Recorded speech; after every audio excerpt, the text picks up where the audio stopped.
एक एक सिलेंड 10-10 बंदूक को लेकर हम कोऑपरेट करें इनके साथ। जिन्होंने बच्चों के साथ ये गलती करी भाई, उनको सजा तो मिलनी चाहिए। अभी भी पूरा कोशिश कर रहे हैं इन दोनों एमएसओ को बचाने के लिए। बचा नहीं सके क्योंकि बचा अल्लाह तो देख रहे हैं ना। माली मदद कोई नहीं कर रहा। 40,000 की सैलरी हम लोग क्या चीज़। यहाँ पे कोई ट्रीटमेंट नहीं हो रहा है, बस जान छुड़ाने वाला काम करते हैं। आदमी को हटाओ, ये एक नंबर करप्शन है। अब किसी ईमानदार आदमी को दो।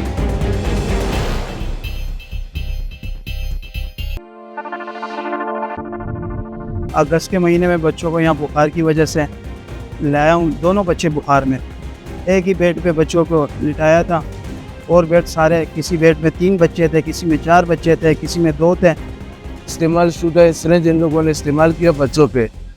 सबसे पहले मेरे भाई के बच्चों की रिपोर्ट आई, उसके बाद भाई ने मेरे को बोला कि आप भी अपने बच्ची का टेस्ट कराएं। मैं डर की वजह से टेस्ट नहीं कर रहा था। जब अपना बच्ची का टेस्ट किया तो मेरा बच्ची का भी पॉजिटिव आ गई। एक बच्चे को टीवी था, उसको इंजेक्शन लगाया।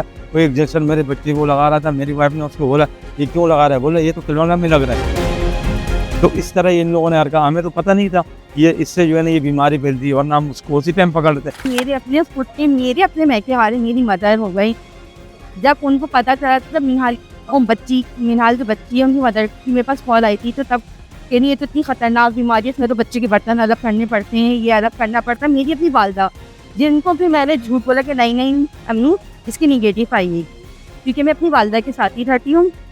और इनके ददियाल में भी आपको पता है, और जैसे इनके बड़े बाबा भी हैं, उनके भी बच्चे हैं, तो अब वो गेट भी नहीं खोलते हैं। ये जाता भी है ना तो वो भी गेट नहीं खोलते हैं। सिरंज इस्तेमाल कर रहे थे एक ही मरीज पे, बस सिरंज परवाज से भरते थे और दोबारा 2-3 मरीजों को लगा दिया, फिर दोबारा परवाज से भरा, पिल लगा दिए।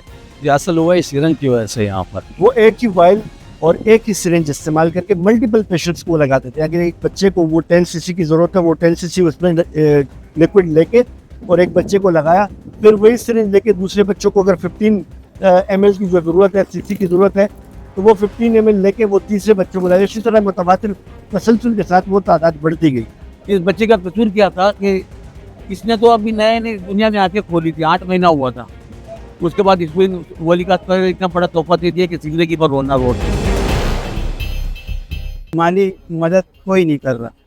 आने जाने का किराया हम लोग खुद ही बर्दाश्त कर रहे हैं, और खाने पीने का हम लोगों की सैलरी है 40,500। 40,000 की सैलरी हम लोग क्या चीज़। सारा करप्शन इधर कर रहे हैं, करप्शन हो रहा है हमारे बच्चों के साथ। जलील और ख्वार हम लोग को कर रहे हैं काम से। आज 13 तारीख है, हम लोग 1 तारीख से 13 तारीख के अंदर मैंने 2 ड्यूटी किया हुआ है।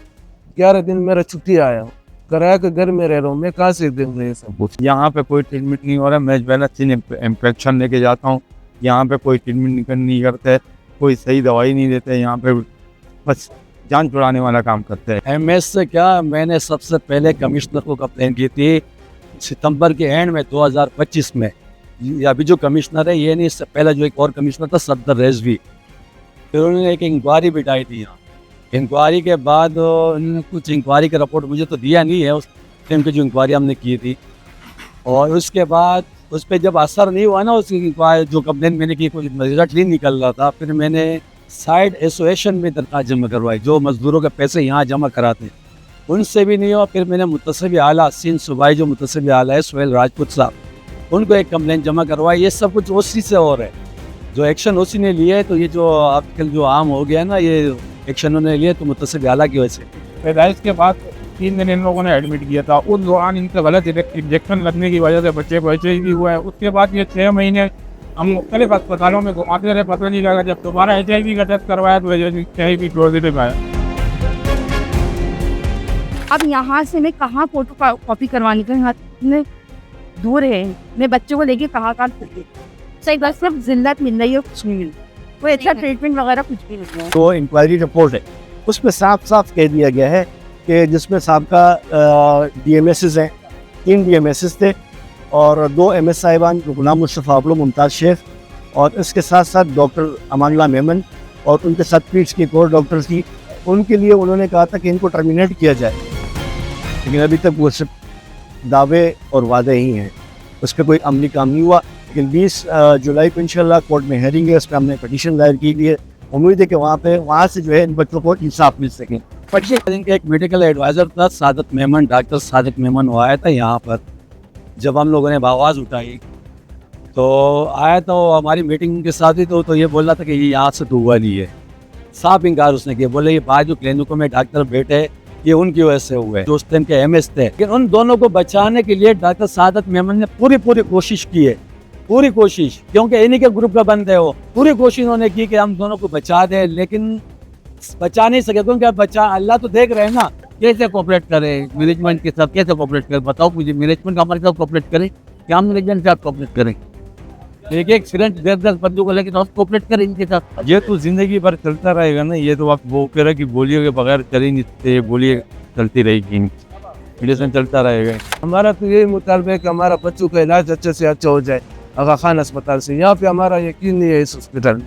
मुराद अली साहब से हमारा जो वज़ीर है, सिंध का जो वज़ीर है हम लोग का, हम इसे ये कह रहे हैं कि उस टाइम 2025 में जो एमएस मौजूद थे, जो डीएमएस थे, और जो उसके साथ हमारा जो सादात मेमन जो था वो मेडिकल एडवाइजर था, अभी भी उसको इन लोगों ने हमारे ऊपर लागू किया है, क्योंकि वो तो एक नंबर करप्शन इंसान है, करप्शन आदमी है। उसने उस टाइम भी करप्शन किया, अभी भी करेगा। जो सैयद गनी साहब ने 2 करोड़ रुपए हमारे लिए मंजूर किया है, तो हम सैयद गनी से दरख्वास्त करते हैं अब इस आदमी को हटाओ, ये एक नंबर करप्शन है।